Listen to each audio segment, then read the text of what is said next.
இந்த ஒரு ஆழமான அலசலுக்கு உங்களை வரவேற்கிறோம். இப்ப நம்ம அன்றாட வாழ்க்கையில பலருக்கும் வரக்கூடிய ஒரு சாதாரண சந்தேகத்தை பத்தி தான் இன்னைக்கு நம்ம விரிவா பேச போறோம். ஆமா, ரொம்பவே சுவாரஸ்யமான ஒரு தலைப்பு இது. கண்டிப்பா. நீங்க கொஞ்சம் கற்பனை பண்ணி பாருங்க. உங்க தெருவுல ஒரு வாரமா குடிநீர் வரல, குழாய் உடைஞ்சு சாலையெல்லாம் ஒரே தண்ணியா தேங்கி நிக்குது.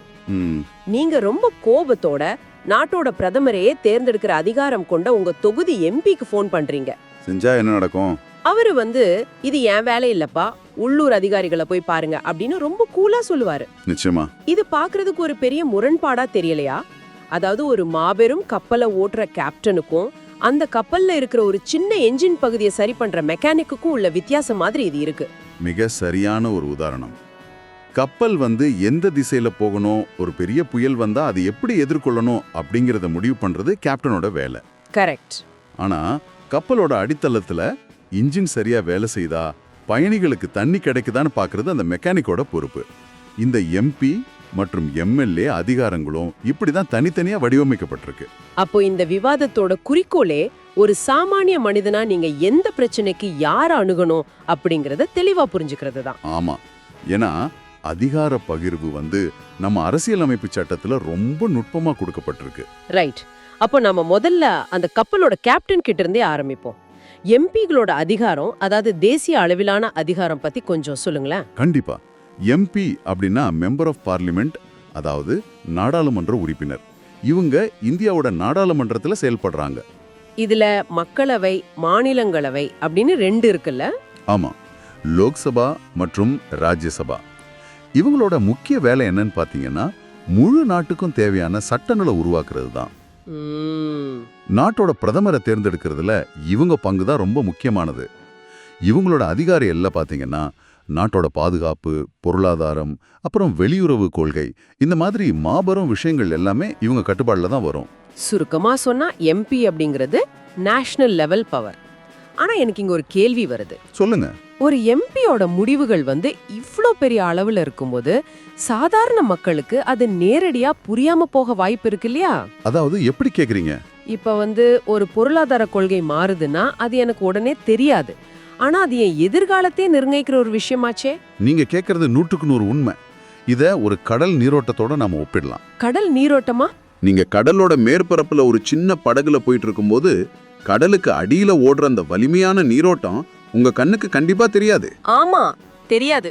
ஆனா அந்த நீரோட்டம் தான் உங்க படகு எந்த திசையை நோக்கி போக போகுது அப்படிங்கறத முழுமையா தீர்மானிக்குது.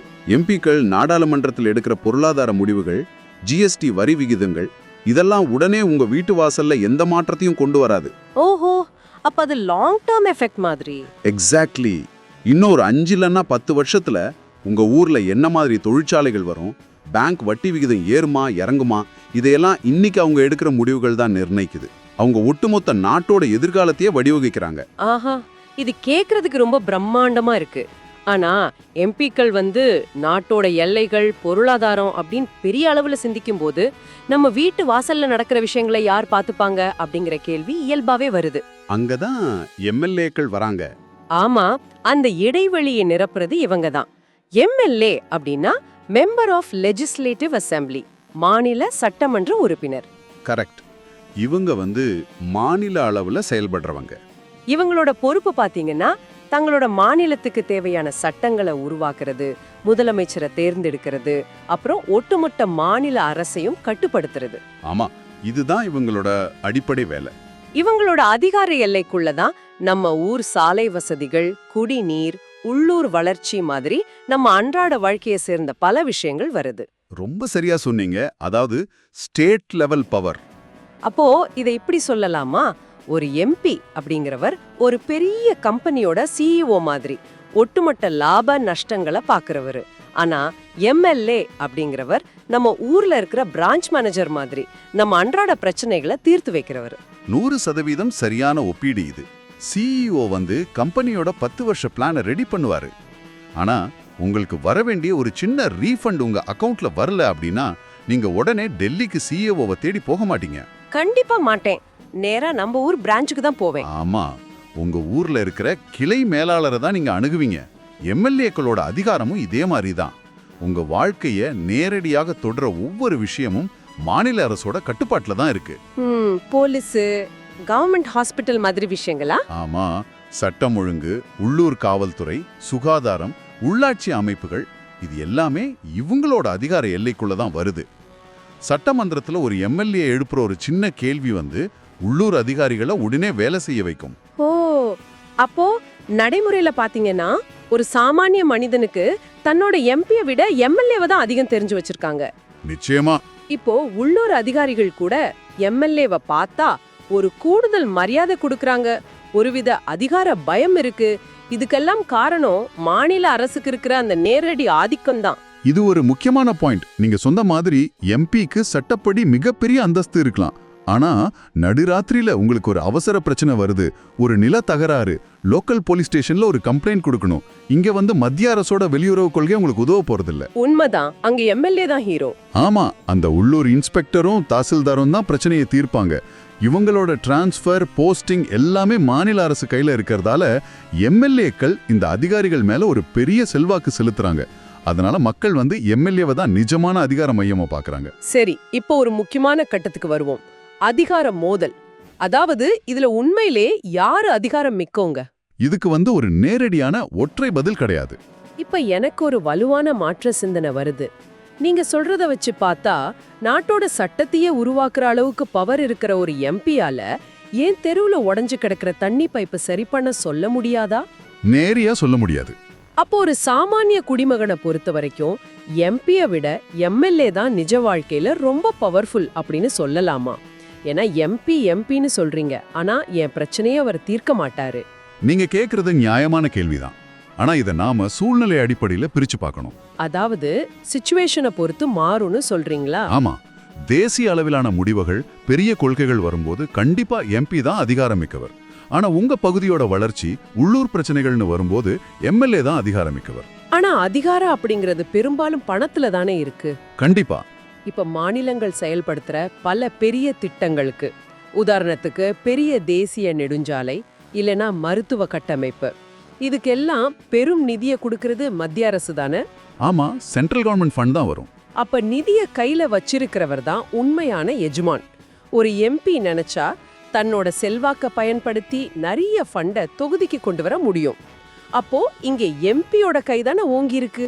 இங்கதான் ஒரு சூக்ஷ்மம் இருக்கு. நிதியை கையில வச்சிருக்கிறது மத்திய அரசு தான், அதுல எந்த மாற்று கடத்தும் இல்ல.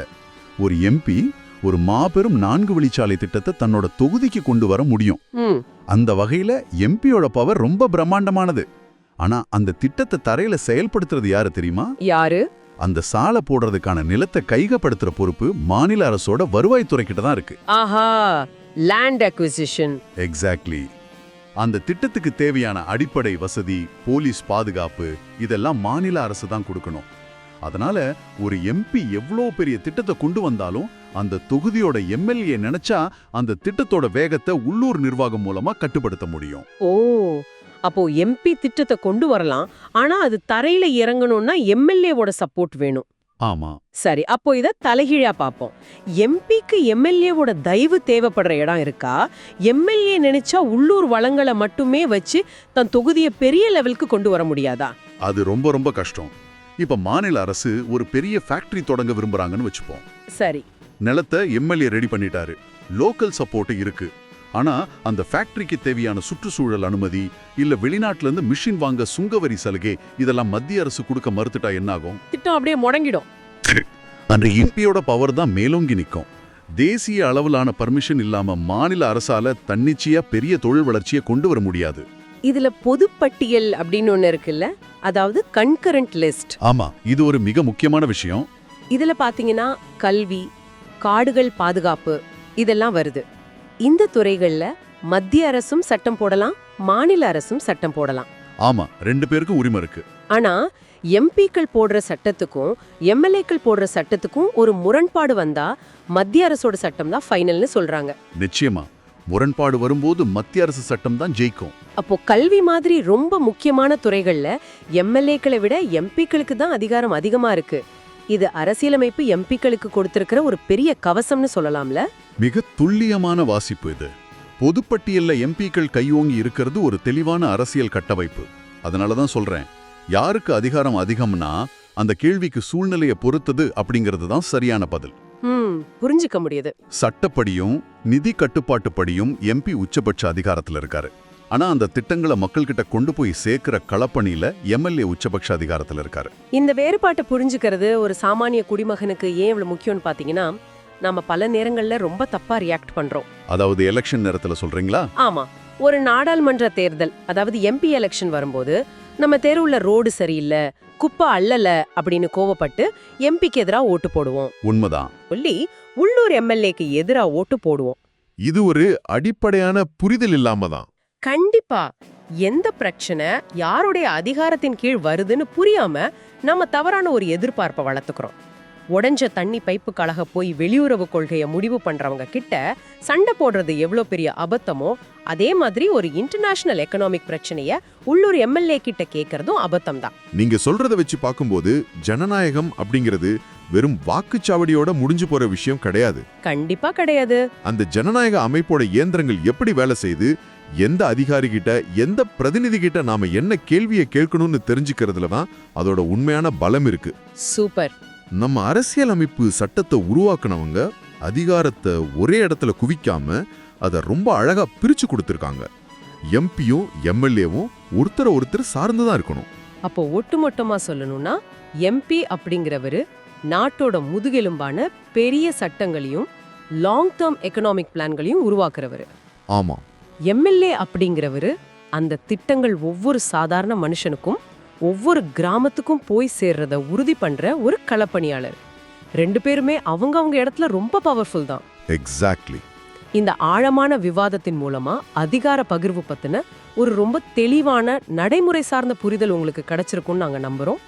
அடுத்த முறை நீங்க நியூஸ் படிக்கும் போதோ இல்ல ஓட்டு போல போகும்போதோ எந்த வாக்குறுதியை யாரு நிறைவேற்ற முடியும் அப்படிங்கறத நீங்க பிரிச்சு பாப்பீங்க.